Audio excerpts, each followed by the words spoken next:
What's the hardest command Jesus ever gave? In a world powered by revenge, grudges, cancel culture, and an endless divide between us and them, Jesus stood on a dusty hillside and said something that still unsettles us today. Love your enemies. Not tolerate them. Not avoid them. Not secretly wish them well from a distance. Jesus called his followers to a radical, divine kind of love, one that reaches even the people who hurt us, betray us, and stand against us. A love that gives good things to both the faithful and the faithless. It sounds beautiful and completely unrealistic.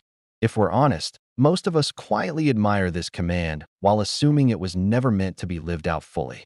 But what if this impossible command is actually the key to understanding God's heart? What if it's the doorway to a deeper faith and a freedom we've never truly known? To feel the weight of Jesus' words, we need to return to the scene. Picture a crowd gathered on a green hillside overlooking the Sea of Galilee. These weren't theologians in a quiet classroom. They were fishermen with calloused hands, farmers burdened by taxes, mothers raising children under fear, merchants struggling to survive. They lived under Roman occupation, an empire that ruled with violence and humiliation. To them, Rome wasn't just a political problem, Rome was the enemy. Their worldview was shaped by a familiar principle: an eye for an eye, a tooth for a tooth. Originally, this law was meant to restrain injustice, to keep punishment fair and proportional. But over time, it had been twisted into personal permission for revenge. Hurt for hurt, insult for insult, violence justified as fairness. It made sense. It felt right. And it still does. Then Jesus began to speak. His sermon, what we now call the Sermon on the Mount, was nothing short of revolutionary. He described a kingdom where the humble are blessed, the meek inherit the earth, and peacemakers are called God's children. He pushed righteousness beyond external behavior and straight into the human heart. And after dismantling their views on anger, lust, and integrity, Jesus delivered the teaching that shattered their entire understanding of justice. You have heard that it was said, "Love your neighbor and hate your enemy." But I say to you, love your enemies and pray for those who persecute you. The first part was familiar. Love your neighbor came straight from Scripture. But hate your enemy? That was never commanded by God. It was a cultural assumption, logical, accepted, and deeply rooted. Jesus didn't correct it gently. He destroyed it completely. The word he used for love wasn't about emotion or affection. It was agape, a deliberate, chosen, action-based love. Not a feeling, but a commitment to seek another person's good, regardless of how they treat you. This wasn't sentimental love. It was costly love, dangerous love, revolutionary love. And it sounded impossible. Why would Jesus command something so extreme? He tells us, "So that you may be children of your Father in heaven." This command isn't really about enemies. It's about family resemblance. Jesus points to nature itself. God sends sunlight and rain to everyone, the good, the bad, the just, and the unjust. He doesn't check moral credentials before providing life-sustaining grace. That is who God is.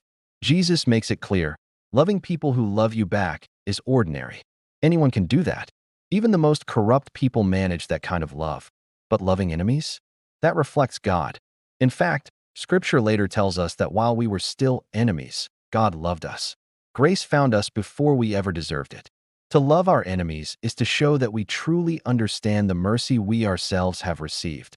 Jesus doesn't leave love vague or theoretical. He makes it practical. Bless those who curse you. Choose words that heal instead of harm. Refuse to gossip. Refuse to poison the story. Do good to those who hate you.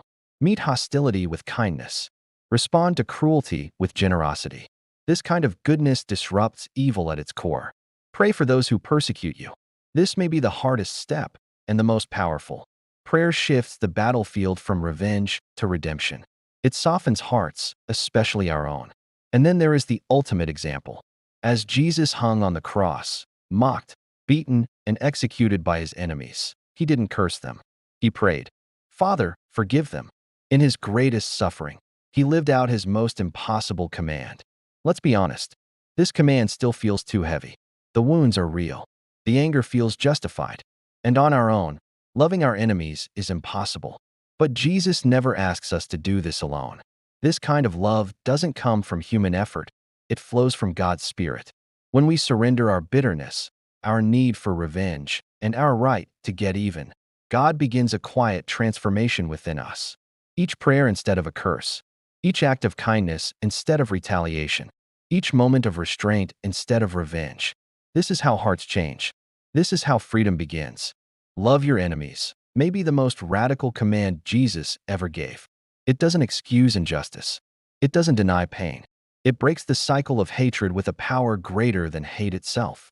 This love is unnatural, but it is divine, and it marks those who truly belong to God. So here's the challenge. Is there one person, just one, who comes to mind right now? Someone who hurt you, someone you resent, someone you avoid. You don't have to fix everything today, but could you take one small step? Could you pray, God, have mercy on them, and bless them? That single act might be the beginning of healing, freedom, and a life that reflects Jesus' most impossible command. If this message spoke to you, consider subscribing for more deep explorations into the teachings of Jesus.